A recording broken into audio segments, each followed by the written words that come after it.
Jina la Bwana libarikiwe. Asante sana, namshukuru Mungu sana kwa kupata hii nafasi ya kuja mbele zenu, kuja kushuhudia makuu ya Mungu ambaye ameweza kunitendea katika wiki yote hii. Kwa kweli Mungu ni mwema na ni mwaminifu sana. Bwana Yesu asifiwe sana. Kwa kweli namshukuru Mungu sana kwa kuwa pale nilikuwa na sikuwa na nia kuweza kushukuru katika siku ya leo, lakini Mungu amenisukuma na kusema kwamba niweze kushuhudia. Nikawa niko najisemeza pale rohoni kwangu, sikupeleka barua na kusema kwamba nikushuhudia. Bwana Yesu asifiwe. Basi nikaona basi imewakilishwa huku juu, nimepata kibali kwa jina la Yesu. Amen. Bwana Yesu asifiwe sana. Basi roho Bwana amependa nishuhudie haya ambaye nataka niseme, kwa sababu niaibishe shetani. Bwana Yesu asifiwe sana. Ilikuwa ni wiki hii, nilikuwa nimelala, nikaonyeshwa kwenye maono. Nilipata ujumbe kwenye karatasi nyeupe, nikaniambia hiyo karatasi ilikuwa imeandikwa kwamba ufunge. Nifunge kuna nini? Ufunge. Yaani siku ya 4 ikifika siku ya 4 ufunge. Nikasema kuna nini hapa? Basi nikafunga. Nilipofunga sikujua nimefungia nini. Bwana Yesu asifiwe. Sikujua kwamba nimefungia nini. Nilifunga siku hiyo, nilienda kazini, nilifunga nikafungua jioni. Baada ya kufungua ilikuwa sasa siku ya 5 yenyewe sasa. Nikaona ile jaribu likafika kazini nilikuwepo. Kuna dada mmoja alikuja akaja kuniambia kwamba nilikutikizisha pale ambapo tulikuwa tunaanza kufanya kazi, haukunisikia, nilijisahau tena. Nikasema kwa nini?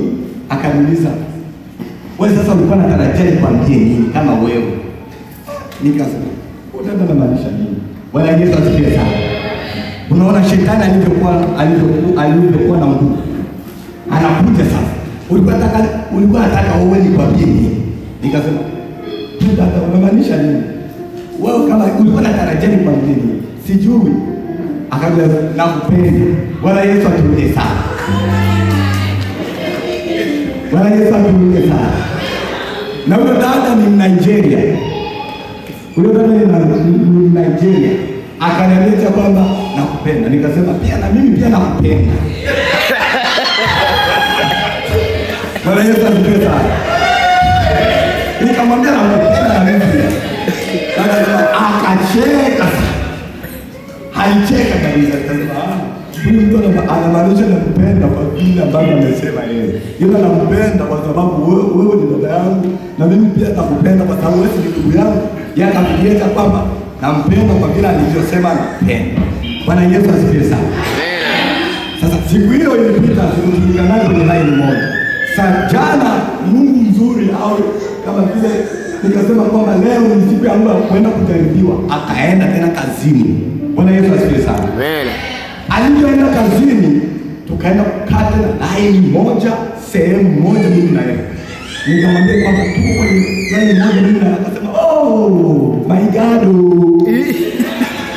Nimefurahi sana kukana wewe kabisa my God. Yaani leo nimefurahi sana. Tukaenda kutumika kule. Akaanza kunote maswali pale. Yale maswali nikasema Mungu wangu, hii ni jaribu kwa siku ya leo. Leo nimejaribiwa. Akaanza kuniambia kwamba utaoa Nigeria. Bwana Yesu atulie sana. Nikasema hapa tayari nilikuwa kwenye mtego na tayari nimeshaufahamu. Ndio nikakumbushiwa kwamba kumbuka ulivyofunga kwenye kile kifungu, ulichofungia nini kwa sababu ya hii. Bwana Yesu asifiwe sana. Majibu yakakuja katika kitabu cha Wakorintho wa kwanza sura yake ya 8 sura yake ya 10 mstari wake wa 8. Bwana Yesu asifiwe sana. Amen.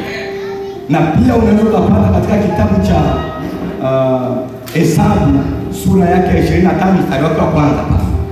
Nikasema basi hii ni roho ya uasharati inaniwinda. Bwana Yesu asifiwe sana. Amen. Kwa kuwa mimi sikuumbwa huko na wala sina hiyo tamaa hivyo, nilichaguliwa na Yesu Kristo ili nifanye mapenzi yake, sipo huko. Amina. Bwana Yesu asifiwe sana.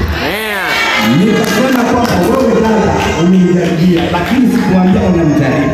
Nikasema wewe ni tatizo gani? Nilijaribiwa kwa mmoja Mspanish pale pale kazini. Mungu akaniambia kwamba umemshinda yule dada. Nilipoenda siku hiyo kazini, Mungu akaniambia kwamba hamtaongea naye tena. Kufika pale yule dada alinichukia sana. Dada wa Spanish. Bwana Yesu asifiwe. Kwa kweli nisichukue muda sana, lakini nashukuru Mungu kwa sababu kwa yeye amenipatia utambuzi wa kujua kwamba ile ni roho inanifuatilia mimi, basi nikae kando naye, na nimeona nimwaibishe shetani, nisimchungie siri ndani ya roho yangu, kwa kwamba nipatia nafasi ya kuja kushuhudia. Jina la Bwana libarikiwe. Bwana Yesu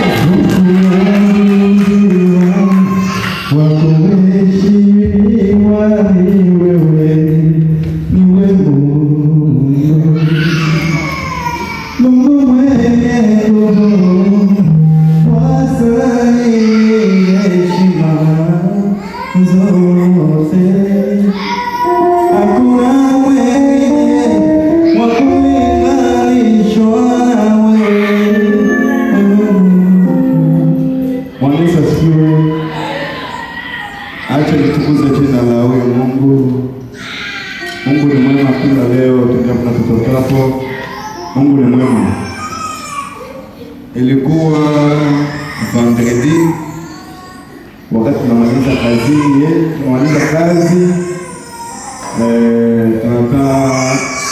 tunaenda kumanyumba kwetu. Baada yake driver wetu aliingia mgari, akawasha gari tukaza. Tukaona Kiana alicha speed moya msikie tu. Alifika kama 85. Huko nakimbilia wapi Kiana? Ndio unaenda fast. Sasa akaambia kanjia mwa kadogo hivi ka shortcut. Wandugu. Jamani cha vitesi kama volele mtoko mikono kama maji. Tunja bakanza hivi. Wandugu. Ni kama hata unapaka kifo. Usikie kifo, ukisikie tu. Mwana aliyesema ndugu, kwa jina la Yesu tukome. Unataka tu watu watoto wetu sababu gani? Jamani just please. Papa alifikisha 100. Uko nenda wapi? Atukimbilia fasi yote, tuko nenda wapi? Lakini Mungu ni mwema. Kwa ile barabara hakuna gari ambayo tumekutana nayo. Maana tulikutana na gari, ndio historia nyingine sana. Sababu jamaa alitoka hivi, alikuja kwenda kama mama yake pale. Benel alichukua, tukaanza kumfokea ndugu, unatakia nini? Lakini Mungu ni mwema, tulifika tena na salama ya Kristo. Jina la Bwana libarikiwe sana.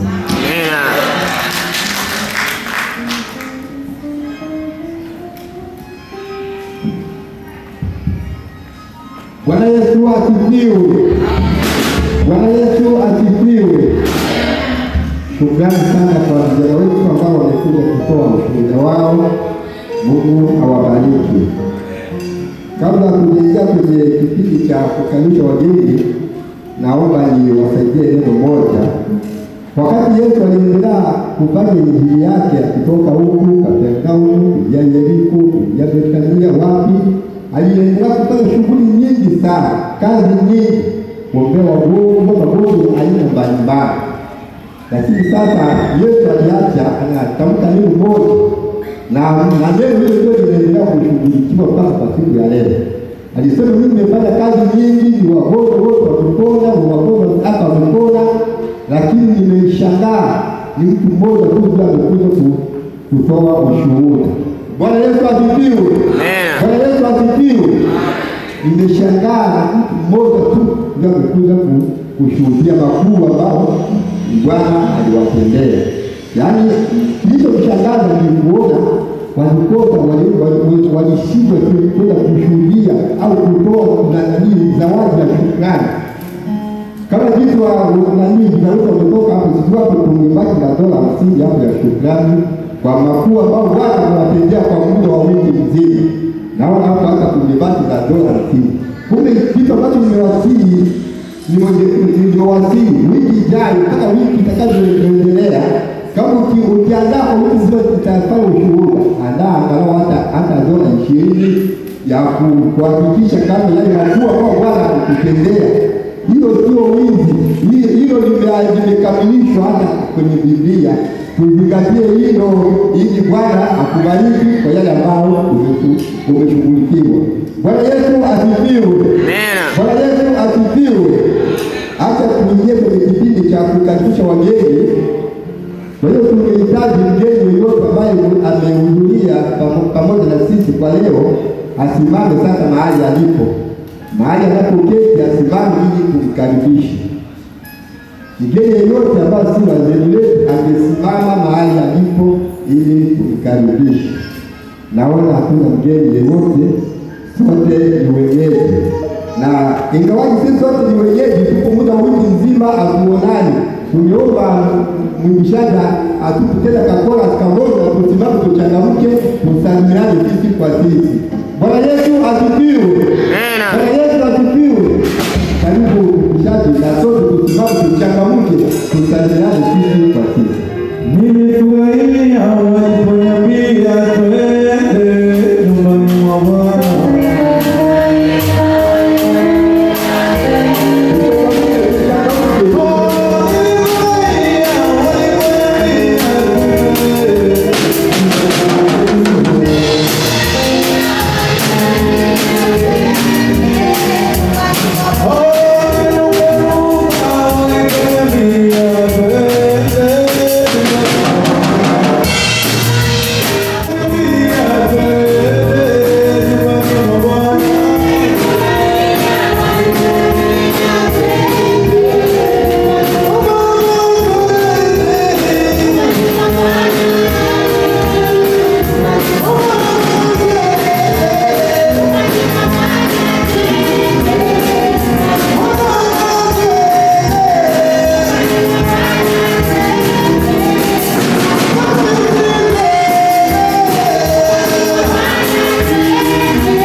Wakurudishe kwa wimbo mmoja tu wa kuchangamka na wimbo wa waimbaji. Karibu kwa kwaya yetu.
Haya ni mahubiri yetu ya kwanza.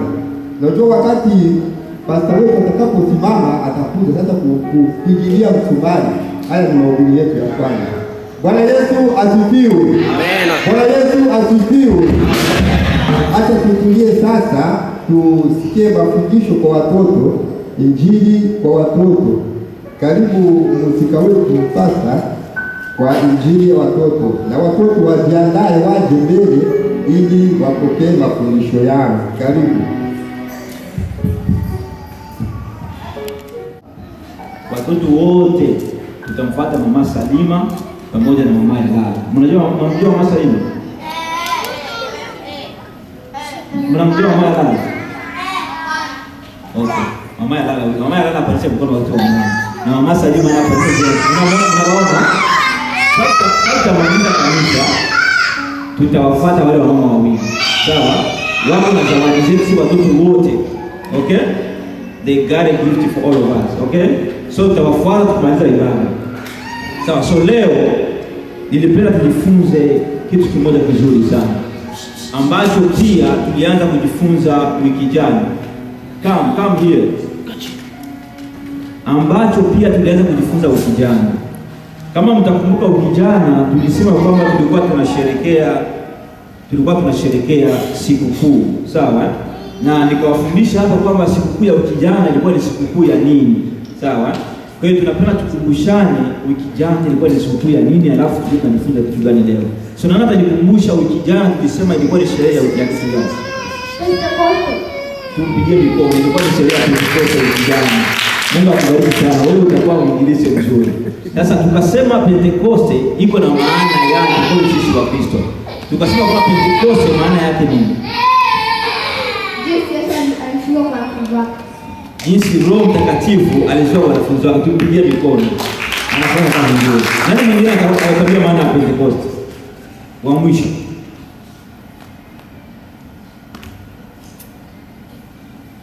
Hakuna kama tunaona maana ya Pentecoste. Mtu wa mwisho. Okay, sawa. So Pentecoste tulisema kwamba ni siku kubwa ambayo ahadi ya Roho Mtakatifu ilishuka kwa wanafunzi wa Yesu. Sawa? Sasa nataka sasa niwaambie baada ya Roho Mtakatifu kuwashukia wanafunzi kitu gani kilitokea. So baada ya wanafunzi kupokea Roho Mtakatifu, Biblia inasema kwamba wakatoka nje ya lile jengo wakaanza enda na ubiri. Amen. Wanafunzi wa Yesu wakaenda na ubiri sasa injili kwa sababu walipokea nguvu za Roho Mtakatifu. Tunasema wanafunzi walifanya nini baada ya kupokea Roho Mtakatifu? Walienda na ubiri. Yes, walienda na ubiri sasa injili. Sawa? Sasa na sisi sote hapa hivi tumepokea Roho Mtakatifu. Ndani yako mna Roho Mtakatifu, ndani yangu mna Roho Mtakatifu, ndani ya Joseph mna Roho Mtakatifu, ndani ya Festo mna Roho Mtakatifu, ndani ya Chozi mna Roho Mtakatifu, ndani ya watoto wote hapa tuna Roho Mtakatifu. Kwa hiyo sasa kama na sisi tuko na Roho Mtakatifu, tunatakiwa sisi tufanye nini? Tufanye nini? Tuhubiri injili. Amen. Wangapi sasa wanao watahubiri injili? Wangapi watahubiri injili? Pandisha mikono. Watahubiri injili. So tushushe mikono. Sisi wote kwa sababu sisi tumepokea Roho Mtakatifu tuhubiri injili. Sasa tutahubiri injili namna gani? Nataka niwaambie sasa njia ambayo ninyi na mimi tutahubiri injili. Sawa? Tutahubiri injili kwa matendo yetu mema. Tutahubiri injili kwa matendo mazuri. Sawa? Tukiwa nyumbani tufanye matendo mazuri ambayo itaonyesha kwamba tuko tunahubiri injili. Kwa mfano, tuwe na upendo kwa marafiki zetu. Tukikuwa shuleni, tusikuwa watoto kupigana shuleni. Mtu ambaye anapigana shuleni, huyo mtu anafanya injili, huyo anafanya dhambi, si ndio? Kwa hiyo tuwe watoto wazuri tukiwa shuleni, tusipigane shuleni. Tukiwa shuleni tuwapende marafiki zetu. Tuwapende wale watoto wetu ambao tunasoma nao. Sawa? Tukiwapenda tutahubiri injili. Tukiwa nyumbani tuwapende wazazi wetu na tuwaheshimu. Mama akikutuma unakuwa mtoto mtiifu, unaenda unachukua kile ambacho anahitaji unamletea. Mama akikwambia jina lako nani dada? Fatuma. Uko unazifuata? Uko unanifuata niko naongea? Uko unafuata kabisa? Okay, tumesema kwamba sisi kwa sababu tumepokea Roho Mtakatifu tufanye nini? Unaona kama unifuata wewe. Kwa hiyo wewe hutapata zawadi. Kwa hiyo tukiwa nyumbani, tukiwe watoto wazuri mbele ya wazazi wetu. Tuwasikilize, tuwatii, wakitutuma, tuwasaidie, wakituambia tuwalee watoto, hiyo kama tu watoto wazuri. Sawa? Tukiwa kanisani sasa, tunafanyaje injili tukiwa kanisani? Cha kwanza tusikose kuja kanisani. Sawa? Cha pili, tulikuwa na kipindi chetu hivi, tusikilize kwa makini ili tujifunze na sisi kesho tuwe wahubiri wazuri. Sawa? Tukiwa kanisani tusiwe wafanya fujo. Tukifanya fujo kanisani tunahubiri injili? Hapana. Kwa hiyo tukiwa kanisani, moja ya ishara ya kuhubiri injili tuwe watoto watulivu, tuwe wakimya, tusilielie. Amen. Tumesikia, tutafanya hivyo. Shuleni tuwe watoto wazuri, tuwapende marafiki zetu. Nyumbani tuwe watoto wazuri, tuwatii wazazi wetu. Kanisani tuwe watoto wazuri, tusiwe na fujo na kupigana kanisani. Sawa? Tunaelewana? Tukimaliza ibada ya leo, tutafuata mama Salima na mama ya Lana. Acha tuombe leo. Mtaomba baada yangu. Dear God, we thank you for today. We thank you for your word. Help us to preach the gospel. To preach the gospel through our minds and our good behavior. In school, at home, and in church. In the name of Jesus. Amen. Twende katika nafasi zetu tukae. Na twende sasa kwa utulivu na upole kwa sababu tunaanza kuhubiri injili. Mwenye anafanya fujo maana yake kuhubiri injili.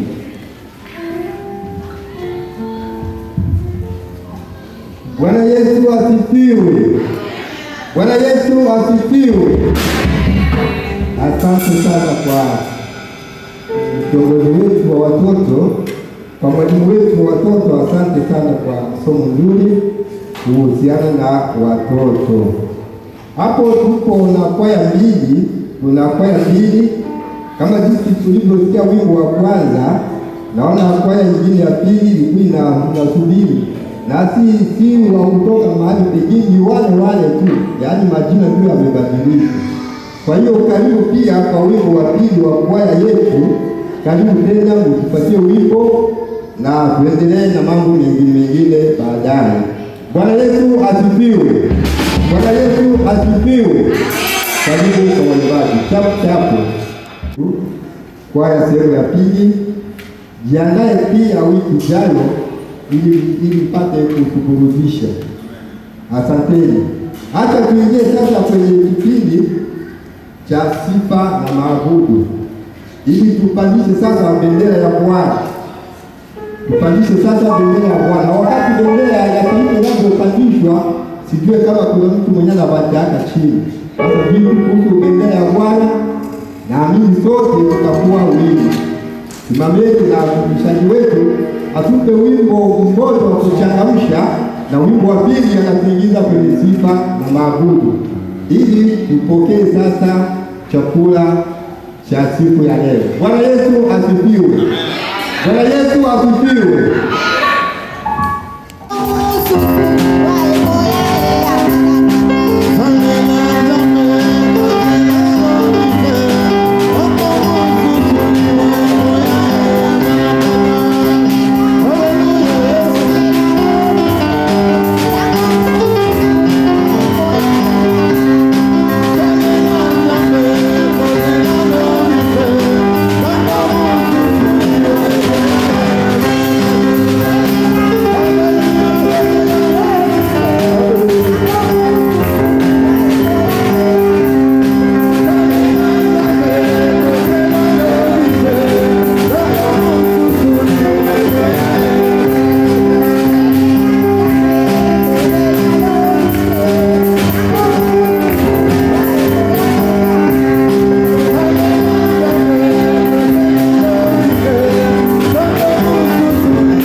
inamaanisha hivi: umutumikia Mungu aujue saa uvya dakika ambayo utakufa, kazi imekwisha.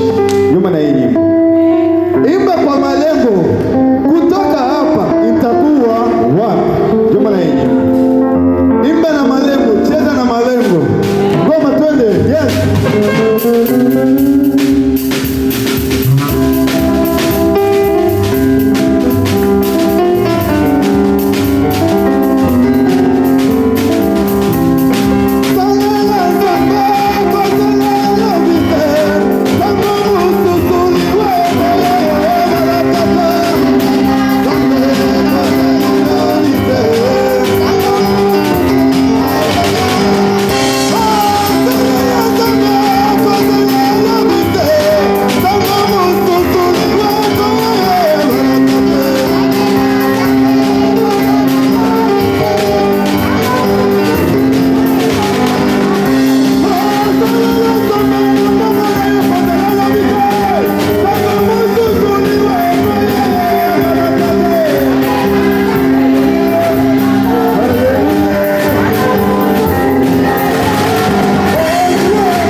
unaangalia watu waliokufa ni wengi.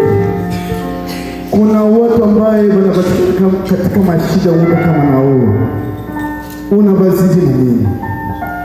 Lakini huyu Mungu anakulinda wewe na jamaa yako, anakulinda familia yako, utampa cha Mungu nini? Tunasema ni Mungu wa kanisa hili ambaye anatupigania usiku na mchana, vita ambaye tunaona na macho yetu. Mungu wetu wa ajabu, Mungu wetu wa ajabu, Mungu wetu ni wa ajabu. Mungu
Joseph twaona mwene ombe twawe abyose mabona bo obyelelo nobe oto atelete mwana wa Mungu oto atelete nsoshi olwana na mitu byose shieta mwami tatuna hungolo bikambo babe ansawo ti wansawo mabe mabo otata o atelete wa mwana wa Mungu o melolanga Yesu Kristo na wetu buhumba helo to kangole matumantema lubaka mama yako mikyo kolola mwana wa Mungu tuhumba eba na maboke boke abete olwana na mitu byose mwami butu wana wika ula Yesu Kristo wonga metoma ono mase matwa hona tata tomashi ele cha mama ba wando mama etelimi amu ngina ina songo tolimona bibi eta ina jina la Yesu Kristo lelo bana na vitu vyose amen amen.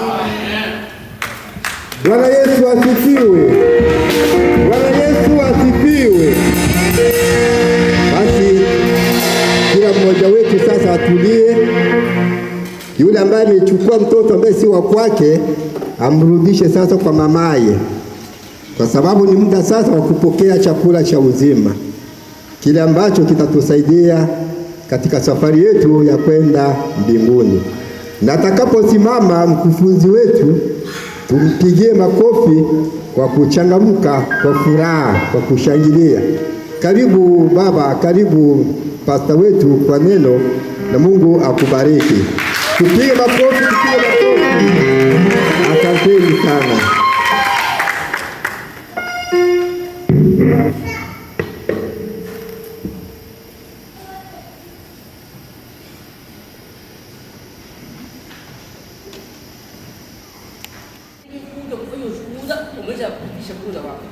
Bwana tuhurumie. Inafaa kuheshimu saa 10 nafikiri inakosa dakika 20 tu. Saa 10 na kuna vipindi vingine.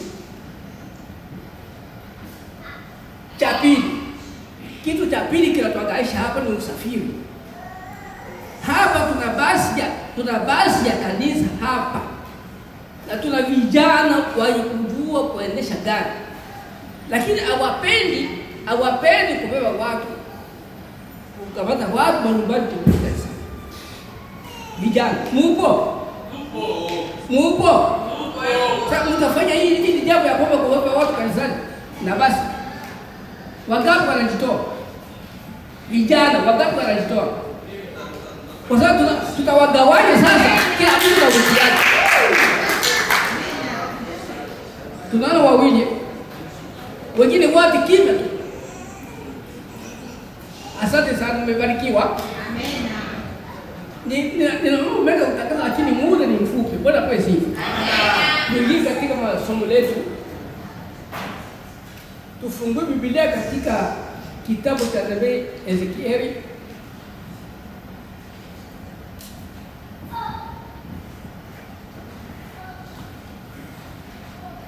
Hakuna tafsiri.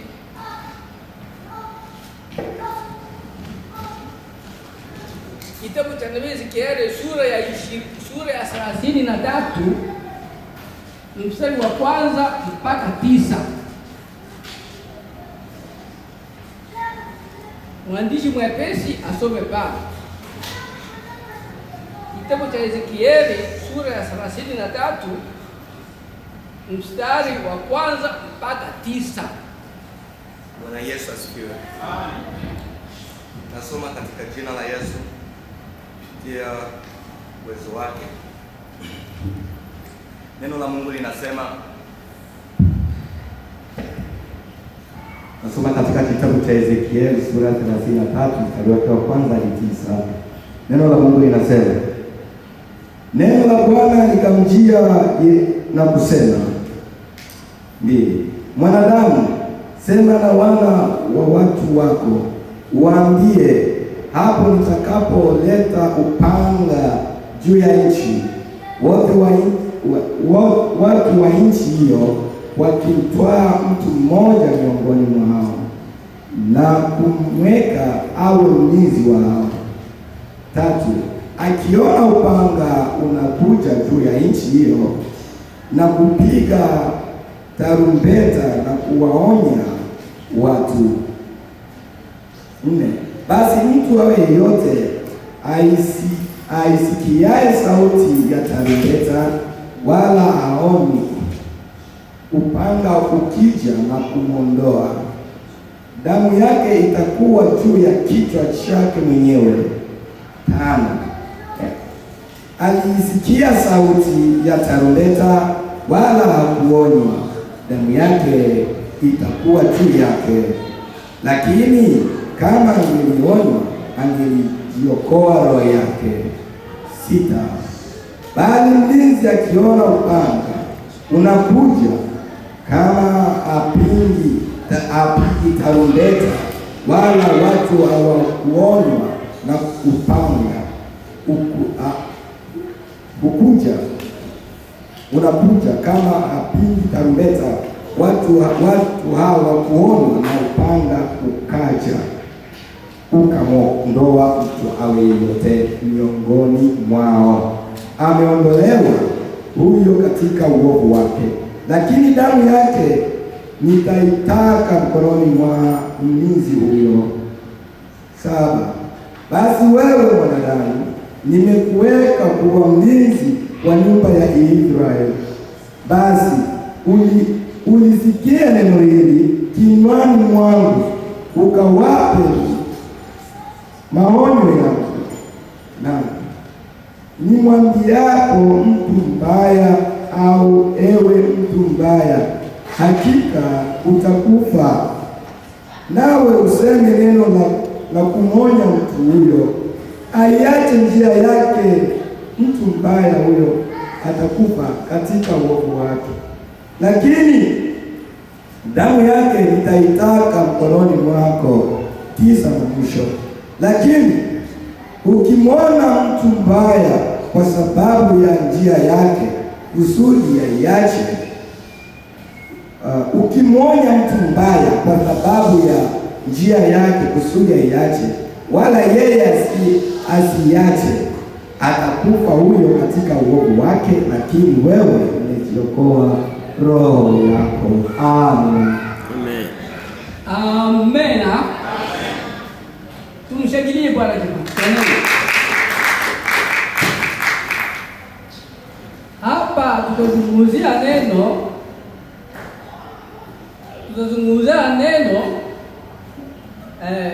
zamu au mlinzi. Tukisema neno mlinzi, kila mtu anajua mlinzi ni nani. Naamini ya kwamba katikati yetu kulikuwa walinzi hapa. Wangapi walifanya kazi ya ulinzi? Wangapi wapatiji vidole? Kazi ya ulinzi.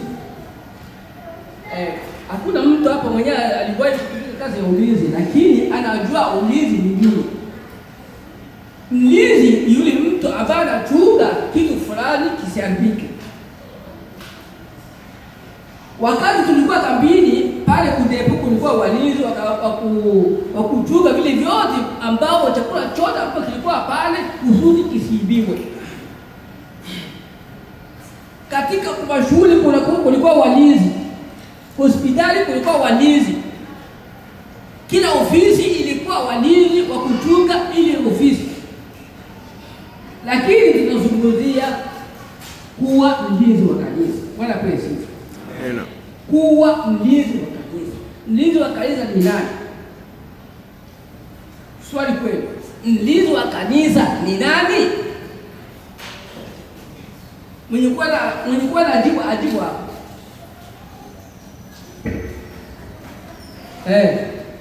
Wa mama hakuna jibu.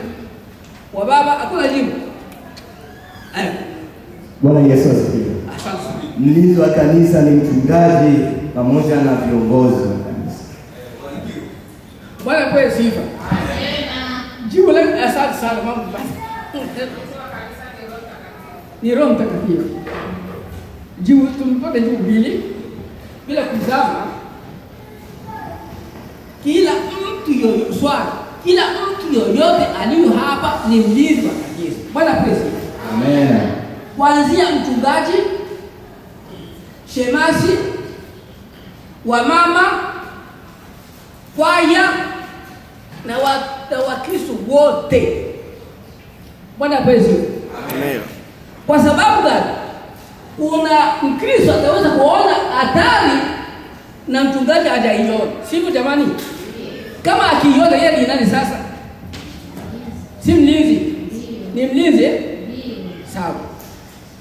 Mchungaji ni mlinzi, lakini kuna hata Mkristo ni mlinzi, anaona kitu kimoja kulingana yeye aliwahi kuona ili kosa, ili upangi na kuja kuharibu kanisa, yeye ataiona na atakuja kuambia taarifa kanisa. Sasa kuwachukua, niliona kitu fulani kibaya kitaweza haribu kanisa. Aliona upanga utaingia ndani ya watu na kanisa litaharibika. Bwana kwa Yesu. Amen. Hii taarifa inatoka wapi? Inatoka kwa Mkristo. Na wewe Mkristo ujue ya kwamba uko mlinzi wa kanisa na wewe. Tumshangilie Bwana. Tumshangilie jamani kwa Mungu. Amen. Huyu Ezekieli wakati watu wa Babeli walipiga Yerusalemu au Israeli, alikuwa angali kijana. Nabii Yeremia na Isaya walitabiri kabisa ya kwamba mwachi zangu wana wa Israeli mtaangamizwa na Mungu. Hawakusikia kwa sababu Mungu aliona wanatenda dhambi, akatuma jeshi la Babeli kuja kupiga Israeli na wakapelekwa mateka. Ndio adhabu walipewa na Mungu. Bwana tuhurumie jamani. Mwaka wa 597 wakapelekwa Babeli utumwani. Na ile wakati tu nabii Ezekieli alienda utumwani pamoja na lile kundi. Lile kundi walikuwa watu 10,000 na nabii Ezekieli alikuwa ndani angali kijana. Bwana kwezi. Alikuwa angali kijana. Na yeye Ezekieli alitabiri unabii wake wakati alikuwa Babeli. Hakutabiri Israeli wala Yuda wala fasi nyingine. Unabii wa Ezekieli alitabiri katika nchi ya Babeli, utumwani ambao wakati alitabiri hapa, ilionekana ya kwamba nabii Ezekieli ni mtumishi wa Mungu. Mwaka wa 571 akaanza unabii wake. Bwana kwa sifa. Unabii mbele ya Yesu kuzaliwa, akaanza kutabiri unabii wake ya kwamba Mungu anasema ya kwamba kisha sisi mateka muda wa miaka 70 tutarudi kwetu Israeli. Bwana kwa sifa. Na wakati alipotabiri vile, watu wa Israeli walikuwa na kanisa katika nchi ya ugeni, walikuwa na kanisa ya siri.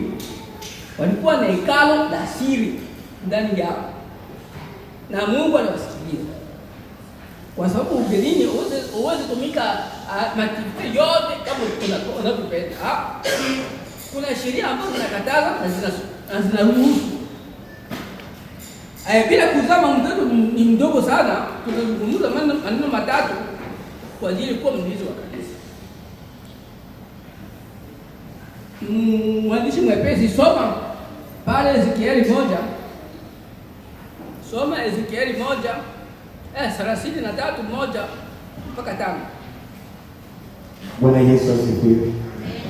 Neno la Mungu linasema, neno la Bwana likamjia kusema, mwanadamu, nasema na wana wa wana wako na wana wa wana wako, uambie, hapo utakapoleta upanga juu ya nchi, watu wa nchi hiyo wakimtwaa mtu mmoja miongoni mwao na kumleta au mlinzi wao.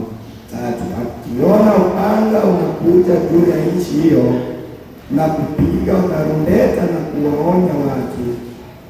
4, basi mtu awe yeyote aisikiaye sauti ya tarumbeta wala aone upanga ukija na kumwondoa, damu yake itakuwa juu ya kichwa chake mwenyewe. 9, 4, 5 na mwisho. Alisikia sauti 5 na mwisho. Alisikia sauti ya tarumbeta wala akuona, damu yake itakuwa juu yake, lakini kama angeliona angelijiokoa roho yake. Amina. Amen. Maandiko yako wazi pale, wakati vita vinakuja, upanga unakuja ndani ya nchi. Si tunasema ya kwamba kuna mlinzi? Yule mlinzi kama akisikia ya kwamba kuna vita, atatangaza ya kwamba watu wakimbie, vita vinakuja. Upanga unakuja kuwaua. Upanga wa Kristo ni upanga gani? Ni upanga unaoandaliwa na shetani. Shetani anaandaa vita katikati yetu, ni upanga mkubwa sana. Na wakati tunaposikia habari za vita ya shetani, moja kwa moja wewe fikisha taarifa wahusika, ili kusudi shetani asipate nafasi ndani ya kule. Bwana tuhurumie. Bwana tuhurumie jamani. Lakini wewe ukikaa kimya bila kutangaza ya kwamba vita vinakuja, upanga unakuja ndani ya watu, na yule mtu akifa jamani, damu ya yule mtu itabeba wewe zamu, wewe mlinzi utabeba damu ya yule mtu ambaye alikufa na yeye. Sababu gani? Au kutangaza au kujulisha watu wewe mlinzi, unaweka mlinzi kwa ajili ya kutangaza maneno mazuri na mabaya. Lakini uliona vita ukakaa kimya tu, na ile vita inaua watu, hata au mmoja, damu ya yule mtu wote. Bwana tuhurumie jamani. Bwana tuhurumie. Tulisema ya kwamba kila mtu ni mlinzi. Mkristo ni mlinzi, mchungaji ni mlinzi, shemasi ni mlinzi, mama wa kanisa ni mlinzi.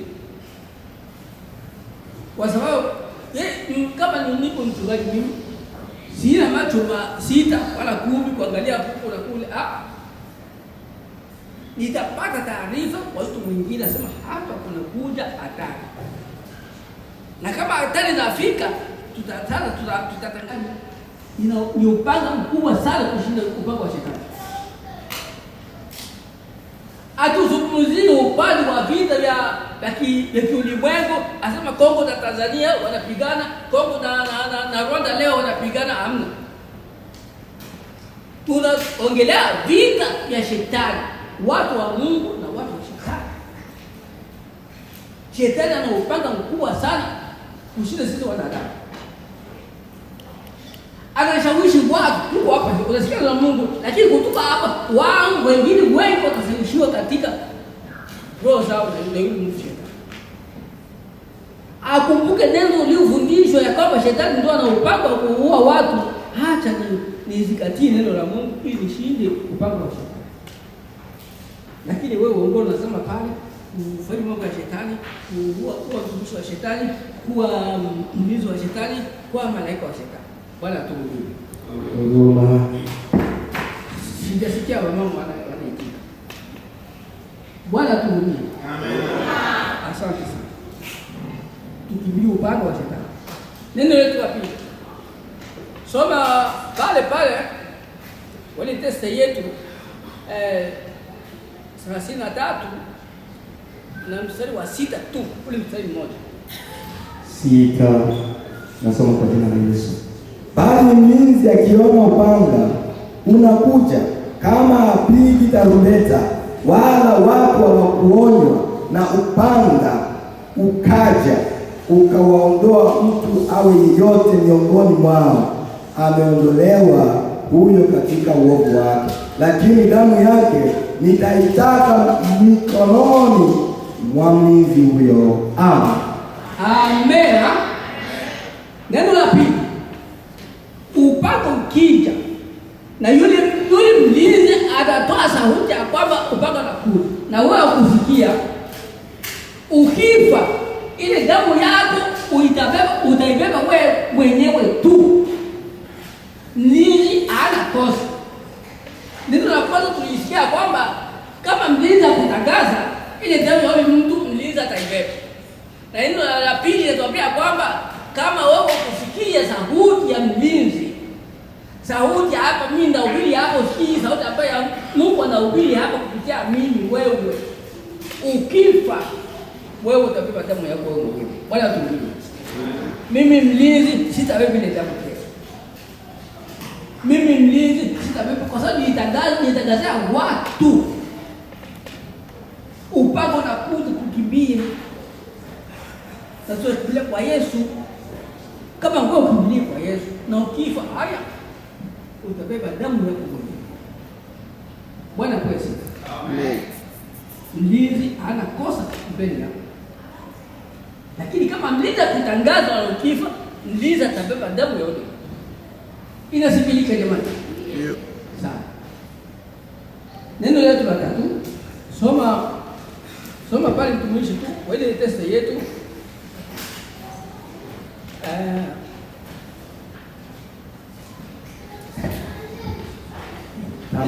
Ezekieli 7 pale 7 mpaka 9.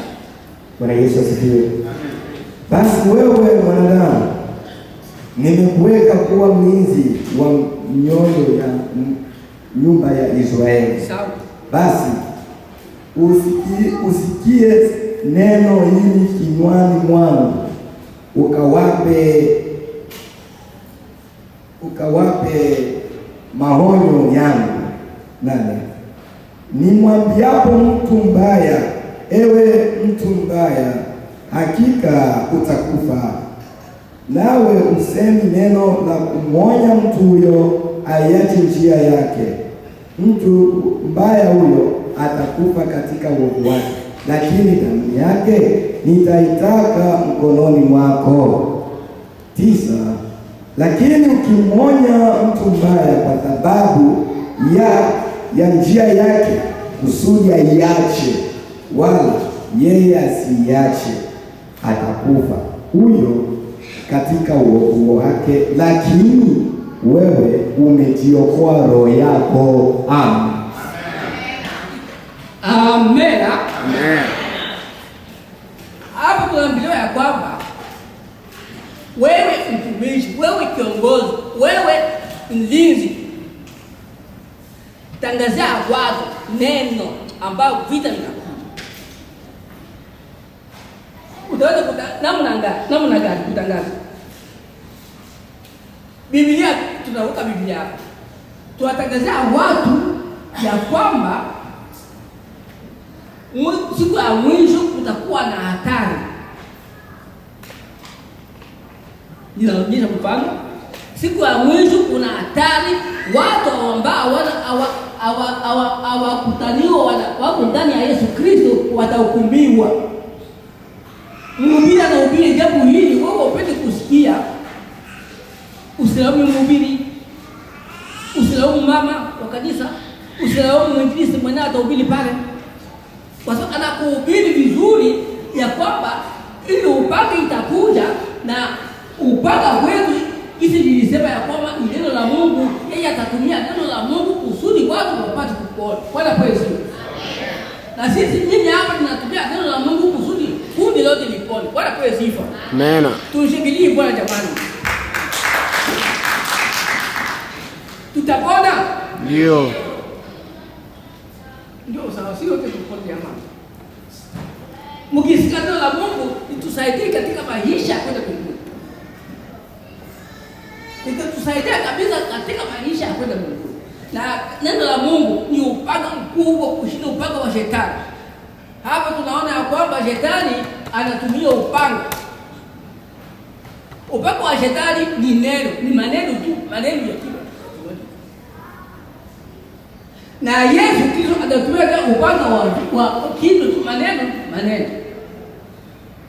Tunajifunza kwamba wakati wa mwisho Yesu atatoa maneno kwa kinywa chake, kitakuwa upanga, kitaua watu ulimwenguni mzima, pembe zote nne, wakati wa mwisho. Sasa kusoma Yeremia tunaona vile kabisa kwamba watakufa watu. Yeye atatoa sauti kutoka kinywani chake, kitakuwa upanga ambayo itaua watu. Na wewe ulio hapa, mama ulio hapa, kijana ulio hapa, kimbia upanga wa Yesu Kristo. Bwana kwa Yesu. Amen. Upanga wa Yesu Kristo ni upanga mbaya sana. Ukishikwa na upanga wa Yesu Kristo utatupwa milele na milele na hautaonekana hata siku moja. Bwana tumbie. Amen. Wewe mama ulio hapa, baba ulio hapa, jiangalia kwamba kimbia upanga ungali uhai. Utakimbia upanga namna gani? Ingia ndani ya Yesu. Wewe shiriki pamoja na Yesu. Utashinda upanga wa shetani na utaishi na Yesu milele na milele. Na utahimba na Yesu, utakula na Yesu meza moja. Utakula na Yesu meza moja. Watu wengi wanasema sasa tutakula. Ni kula tutakula. Ukisikia mafundisho yanasema kama ya kwamba mbinguni hakuna kula, tunafundisha potofu. Hatufundisha ile, nasema ya kwamba wewe mwenye kushinda upanga wa shetani na ukizingatia kabisa wewe kushika upanga wa Yesu Kristo, utaishi na Yesu Kristo milele na utakuwa na Yesu milele moja. Na neno hili liwe kwetu katika jioni ya leo. Amen. Amen.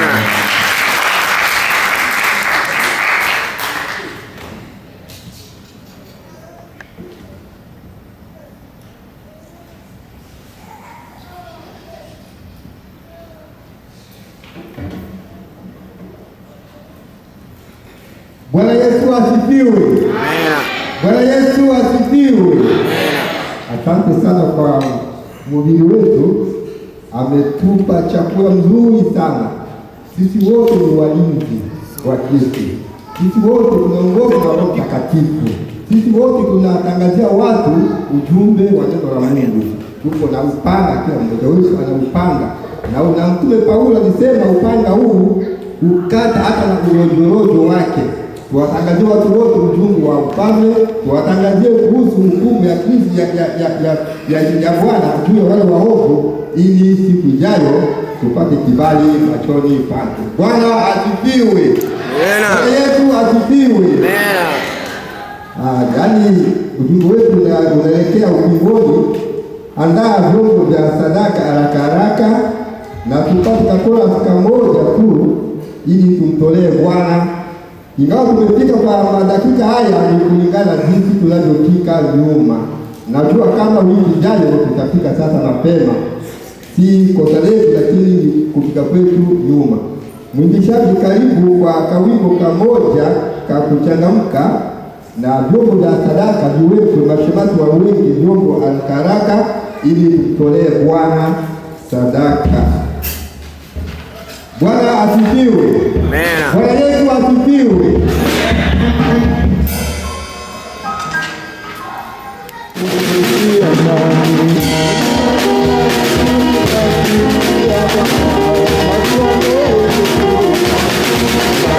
Oh,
Karibu Nderama kuombea sadaka.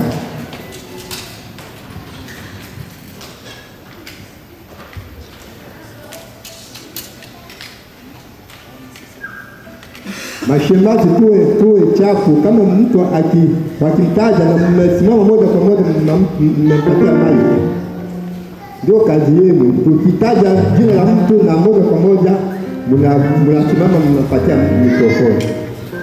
Endelea Mungu.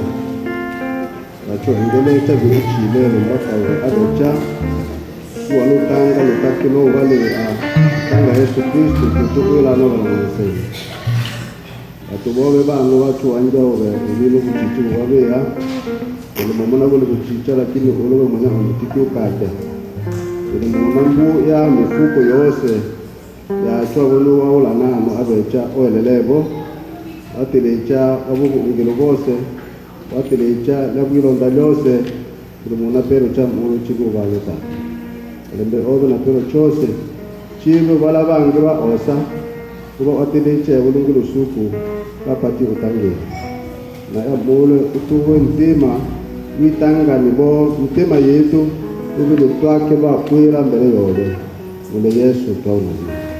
Amen. Amen. Bwana Yesu asifiwe. Amen. Bwana Yesu asifiwe. Amen. Sote tusimame tu wima, sote tusimame tuite swala moja na pasta wetu Hamisi atatufungia ibada letu kwa maombi. Sote tusimame na pasta Hamisi atatufungia kwa maombi. Kakora kamoja. Mungu tuna ngoja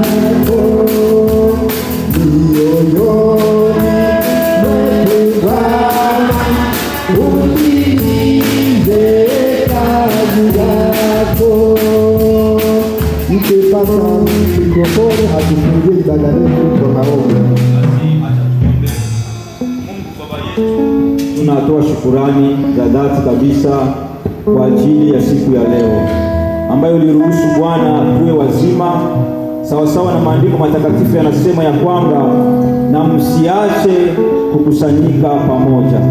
Lakini Biblia inaendelea inasema ya kwamba tuikumbuke siku ya Sabato na tuitakase. Na ndio maana tumekuja hapa leo, tumekusanyika kwa sababu ya maandiko yako matakatifu. Tumekuabudu na kukusifu katika jioni hii ya leo. Basi angalia, tumefika ukingoni wa ibada yetu. Kilichokuwa na mwanzo kina mwisho, lakini tunaamini ya kwamba utaendelea kuwa pamoja na sisi.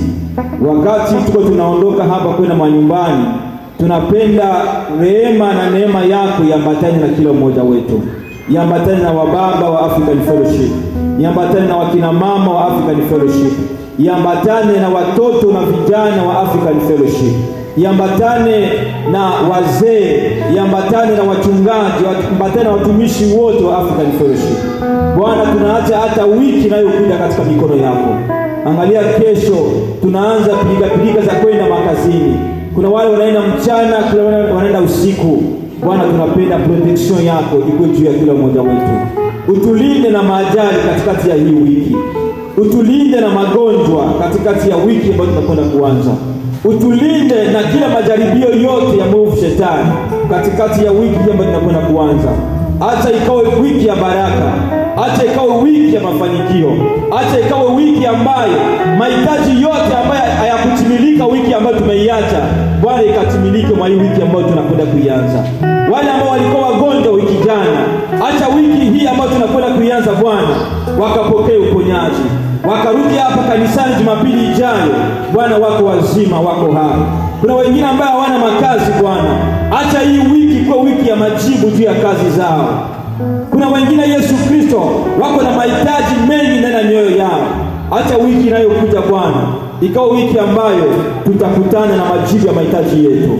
Tunasema asante kwa sababu wewe ni mwema. Utaenda na kila mmoja wetu tutakaopanda na kushuka.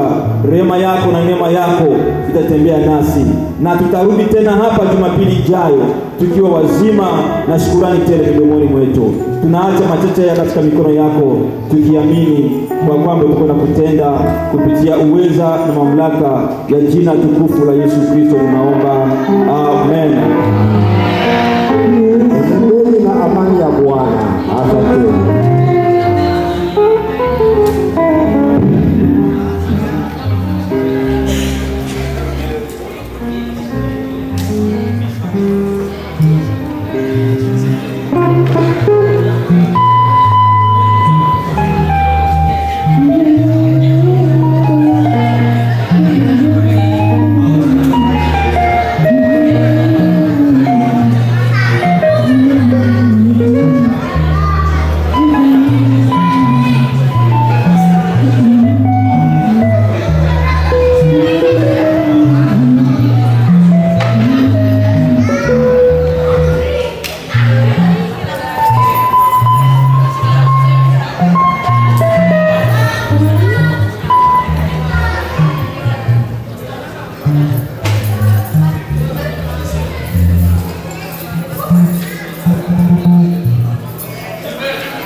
Thank you.